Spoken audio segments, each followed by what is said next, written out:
This class will deal with the selection process.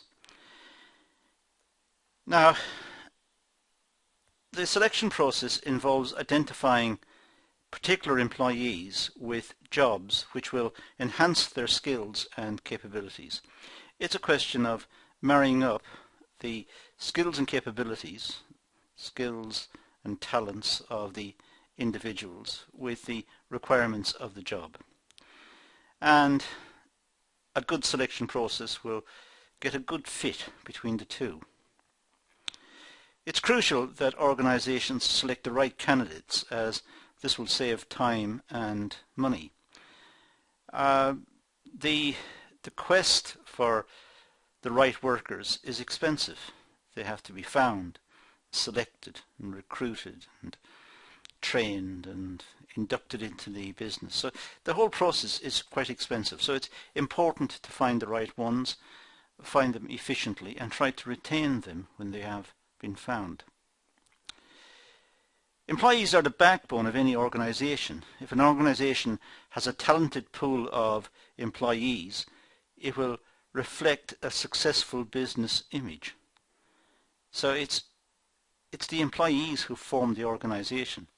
Without the employees, it's just a set of buildings with some machines or computers or whatever, some furniture. It's the employees who do the job. It's the management who organise and set out the tasks, and the employees who carry out the tasks. And so it's important that the right employees are in place. Now, some of the processes that are undertaken to recruit the employees are very practical, and I want to run through some of these. We'll start with shortlisting. Shortlisting occurs once candidates have responded to a job vacancy. Methods of response can be either a curriculum vitae, a CV, or an application form. So the candidates for the job either use their own CV or they use an application form which the company sends to them. If sufficient numbers apply, then it may be necessary to shortlist. If there's only one vacancy and 20 people apply, it might be necessary to shortlist the people. So looking at candidate responses, the Human Resource Department, or the person responsible for recruitment, depends on the size of the business, will then decide which employees are suitable for the job role. So looking at the applications and looking at the job that was advertised and needs to be filled, the person responsible for this goes through the applications and selects a smaller number. These are the ones who are particularly suited to do this particular task. Once suitable candidates are selected, they are then grouped into a shortlist and contacted for an interview. So the shortlisting process just cuts down on the numbers, finds the people who are most appropriate for the task that's advertised. So shortlisting is an important part of the recruitment process. It allows employers to select the right candidates for the job. So it looks at the complete set of responses and then draws out the subset of the responses which are most appropriate for that particular task or that particular job. The process is time consuming, but it allows employers to pick out the best candidates for further consideration. So it has to be done with care and attention. But once it's done, a much shorter list of candidates then result, and these can be dealt with in more detail. Employers have the right to reject an application if the candidate does not have the right qualifications or requirements for the job. Clearly, when the application is received, it will be scrutinized to see if the person is suitable in terms of qualifications, experience, or whatever was required when the job was posted. The job, when it's posted, let's say in the press, it should indicate what requirements it had, what experiences the applicants should have or what qualifications and so on. Now, shortlisting candidates. Well, how to shortlist the candidates? Candidates must be compared against essential and desirable requirements stated in the job description and person specification. So there are two requirements really. There's the essential and the desirable. The essential is what the person must have to get onto the shortlist. Absolutely essential. And desirable are extras. So if the job states they must have 5 years experience doing a certain job, that's essential. They must have it, 5 years. But if they've got 7 years, the extra 2 years is highly desirable. And if they've also got some qualifications in the area, that's desirable. And this is the way in which people differentiate themselves in the labour market.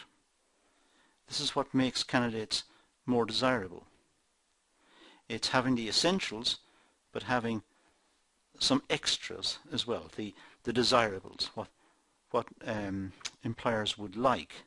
Not essential, but what they would like, the extras. The candidates who don't have the essentials are rejected.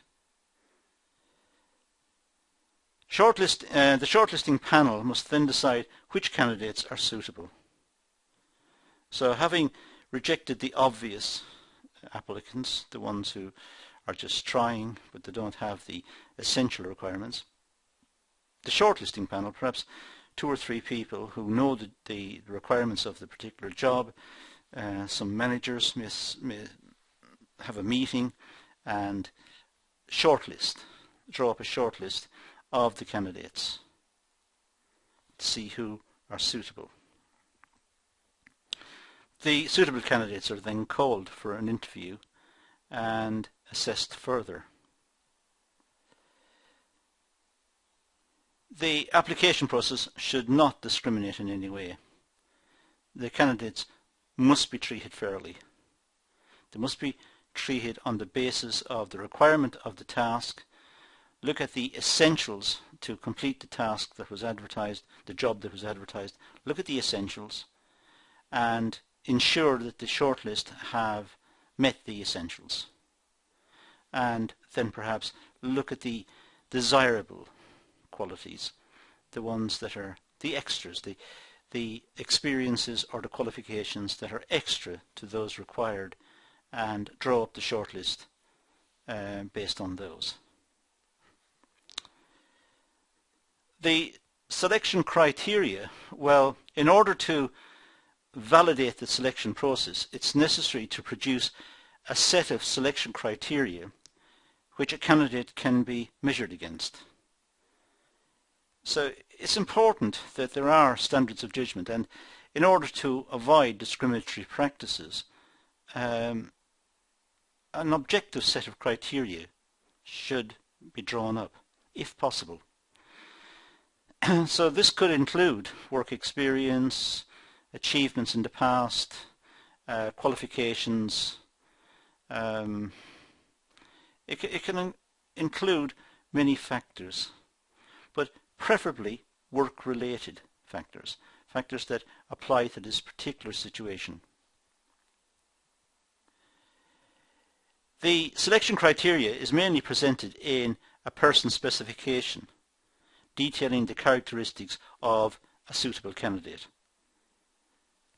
So as far as possible, if the selection criteria can be made public, if it can be sent to the applicants to ask them to self-select, do they want to be a part of this process? Do they meet the following requirements?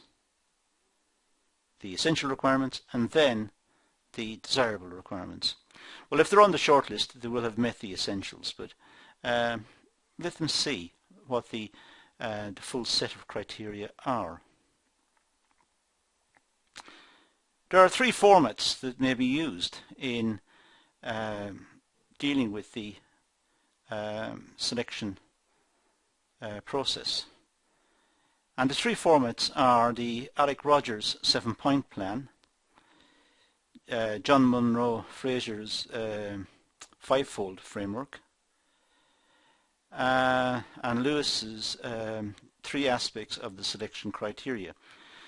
We'll just briefly look at these, starting with the Alec Rodger's 7-point plan. It provides a basis for the construction of a person specification. So this is a good starting point for a person specification. Selection criteria is based on meeting essential and desirable criteria, as we've been discussing. Now, this list will apply to a wide variety of tasks and jobs. So some of the points, like physical build, for example, may appear. It depends on the nature of the job. If this is in construction, physical build might be important. If it's an agricultural worker, it may be important. So many areas it may be. It may not be important. So there's just simply a list of criteria, some of which are perhaps important, some are not, in the context of the job advertised. Achievements, for example. They may want to know what achievements the person has had. These could be academic achievements, sporting achievements, personal development achievements, intelligence. I'm not too sure how to measure intelligence, but intelligence may be on the list. It may relate to school achievements and qualifications, degrees, diplomas, that sort of thing. Special attributes, special capacities, what the person can do better than others. They may have particular talents. They may enjoy a good reputation as an athlete or as a musician. And that may be desirable to have a person in the business with a good profile in that area, because it promotes the business, it helps the business and the image of the business. So special attributes may be something. What are the interests and hobbies of the person? Again, it tells something about the person. And what's the disposition of the person? Are they friendly and open, or are they more shy and retiring and very quietly spoken? And what sort of person are they? Are they sort of sociable and extrovert, rather than more, as I said, retiring, inward-looking, introspective? What sort of disposition have they got? And what are their circumstances? What's their background? Are they married? Do they have family obligations? Do they live locally? Do they? What's their circumstances exactly? A lot of these issues may influence the decision process. For example, if the person lived far from the work, it may take time to get there, and it may mean that the person will not last long in the job. They may wish to find employment nearer to home. So these are the Alan Rodger's 7-point plan, and they need to be customized. They need to be developed in the context of the particular job that's advertised. Now, John Munro Fraser's 5-point framework. Well, it's a much simpler approach. The framework focuses on the candidate's career and derives future potential. So it tries to focus on the candidate's career to date and look at the potential of the person looking into the future. Now, the fivefold framework, well, the impact that the person has on others, how the person is perceived by others, what's the first impressions, and how does the person present him or herself, the qualifications and experiences gained in the past, That's fairly self-explanatory.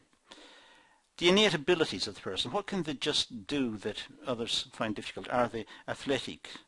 Are they artistic? What are their innate abilities? What are they capable of? What's their motivation? Are they highly motivated people who want to advance themselves in their career? What do they want to achieve? Do they want to be recognized? And what's the emotional balance and willingness to adjust? How are they balanced, their work life versus their non-work life? They should be balanced. They should ideally be prepared to work hard, apply themselves in the context of the business and the requirements of the business. But equally, when they leave work, they should have hobbies and interests, and they should be able to balance their work lives. And a lot of people have several parts to their lives. They have home lives and family lives. They have social lives. They have their hobbies, and then they have their work life.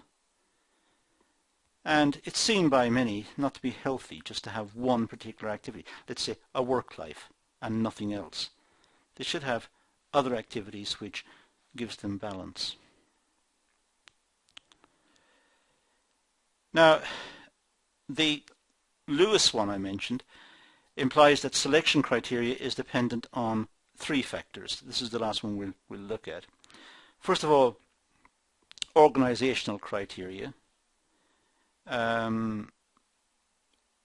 What the organization wants from a person, from a worker. So they will want responsibility, they will want reliability, they'll want application. So organizational criteria are important. There'll also be functional and departmental criteria.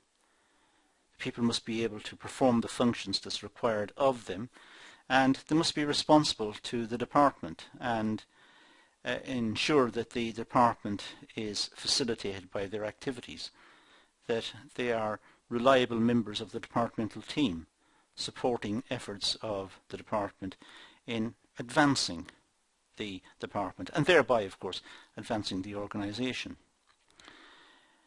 And there are, of course, the individual job criteria that apply to the individual, him or herself. What sort of job is it? What's the requirements of the job, and how well suited is the individual to achieve the requirements of the job that's been advertised? Now let's just look at these in a little more detail.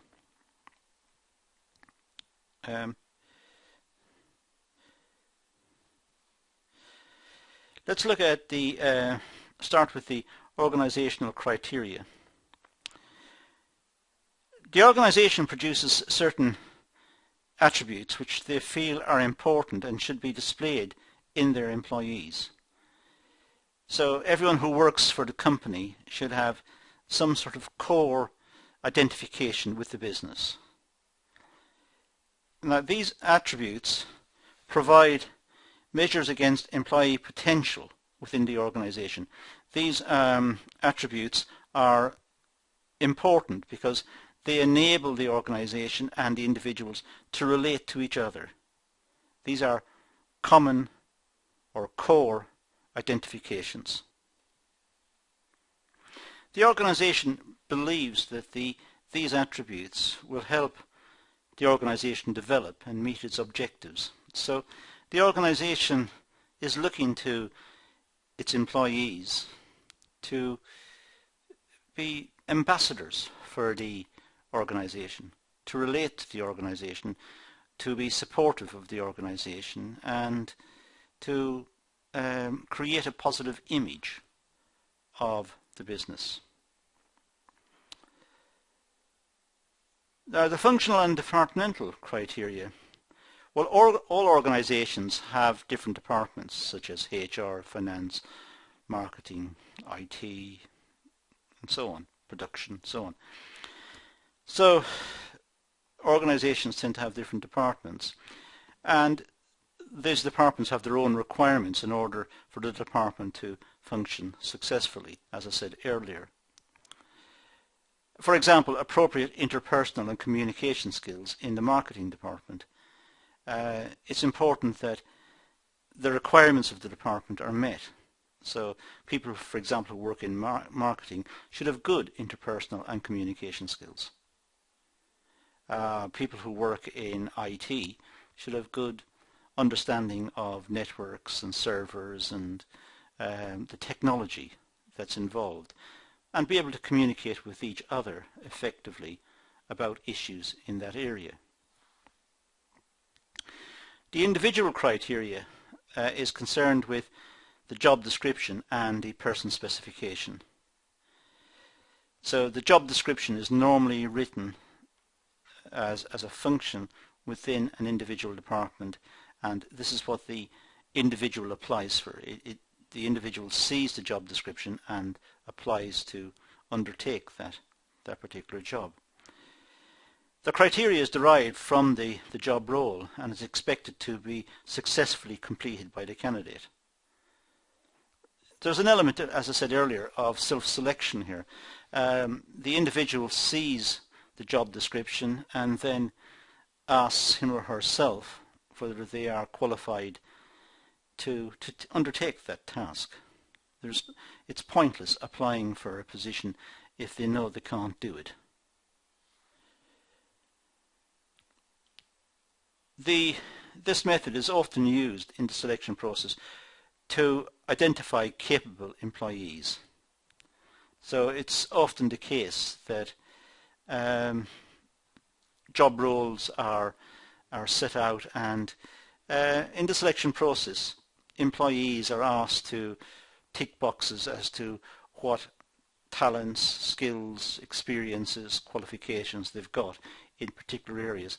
And even if the specific task that they have applied for is not their forte, it's not their particular strength, it may be that the company will want to keep them on record so that if another job arises within the department, they could be contacted because the company now knows that they have certain skills and certain aptitudes.